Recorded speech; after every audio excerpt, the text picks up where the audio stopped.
എനിക്ക് പറ്റും തോന്നില്ല, എനിക്ക് ഇഷ്ടമില്ല ഒന്നാമത്. കാരണം ഒരുപാട് ട്രൈ ചെയ്തത് പക്ഷെ നടന്നിട്ടില്ല.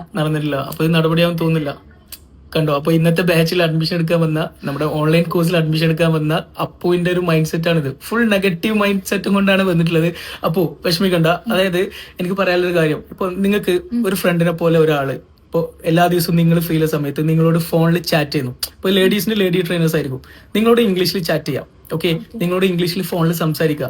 ഓക്കെ, നിങ്ങൾ എന്ത് ഡൗട്ട് ചോദിച്ചാലും അവർ സ്പോട്ടിൽ നിങ്ങൾക്ക് റിപ്ലൈ തരാണ്. ഓക്കെ, അങ്ങനെ ഒരുപാട് കാര്യങ്ങൾ നിങ്ങളെ പഠിപ്പിക്കുകയാണ്. നിങ്ങൾക്ക് നല്ല മോട്ടിവേഷൻ, സംസാരിക്കാൻ നിങ്ങളെ നിരന്തരം പ്രേരിപ്പിച്ചുകൊണ്ടിരിക്കുകയാണ്. അങ്ങനെ ആകുമ്പോൾ നിങ്ങൾ ഇംഗ്ലീഷ് പഠിക്കും തോന്നുന്നുണ്ടോ? അത് ഒരിക്കലും പഴഞ്ചൻ മെത്തേഡ് അല്ല. ഒരുപാട് കുറെ ഗ്രാമറോ കാര്യങ്ങളോ ഒന്നുമില്ല. നിരന്തരം നിങ്ങളെ കൊണ്ട് ഇംഗ്ലീഷ് സംസാരിപ്പിക്കുക, പഠിപ്പിക്കുക, സംസാരിപ്പിക്കുക, മിസ്റ്റേക്സ് കറക്റ്റ് ചെയ്യുക. നിരന്തരം നിങ്ങളെ പിന്നാലെ നടന്ന് 2 മാസം കൊണ്ട് നിങ്ങളുടെ ലാംഗ്വേജ് സെറ്റ് ആക്കുക. വളരെ ഫണ്ണായിട്ടാണ്. ഒരിക്കലും നിങ്ങൾക്ക് ബോറടിക്കില്ല. അയ്യോ ഗ്രാമർ എന്ന് പറഞ്ഞാൽ നിങ്ങൾ ഒരിക്കലും ലെഫ്റ്റ് അടിച്ച് പോകുന്ന ഒരു അവസ്ഥ വരില്ല, എനിക്ക് ഉറപ്പാണ്.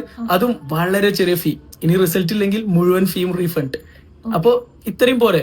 അതും നിങ്ങൾ അപ്പു ഫ്രീ ആവുന്ന സമയത്താണ്. ഞാൻ നേരത്തെ വീണ്ടും വീണ്ടും പറയാണ്, ഇംഗ്ലീഷിനെ വെറുക്കുന്ന ആർക്കും ഇതിൽ ജോയിൻ ചെയ്യാം, അഡ്മിഷൻ എടുക്കാം, നല്ല റിസൾട്ട് കിട്ടും. കഴിഞ്ഞ ഒരുപാട് വർഷങ്ങളായിട്ട് ചെയ്യുന്നതാണ്, നല്ല റിസൾട്ട് കിട്ടും. അപ്പൊ ധൈര്യമായിട്ട് അഡ്മിഷൻ എടുത്തോ, ഇല്ലെങ്കിൽ റീഫണ്ട് ഉണ്ട്. അപ്പൊ ഇന്നത്തെ ബാച്ചിൽ അപ്പോ mind set, negative mind set ഒക്കെ മാറ്റി വെക്കുക. ഓക്കെ, ഇപ്പൊ ഒറ്റ ദിവസം കൊണ്ട് നിങ്ങൾക്ക് മനസ്സിലാവും ഇംഗ്ലീഷ് ഇത്ര ഈസിയാണ്, എന്നെ കൊണ്ട് പറ്റും എന്നത് ഒറ്റ ദിവസം കൊണ്ട് നിങ്ങൾക്ക് മനസ്സിലാവും.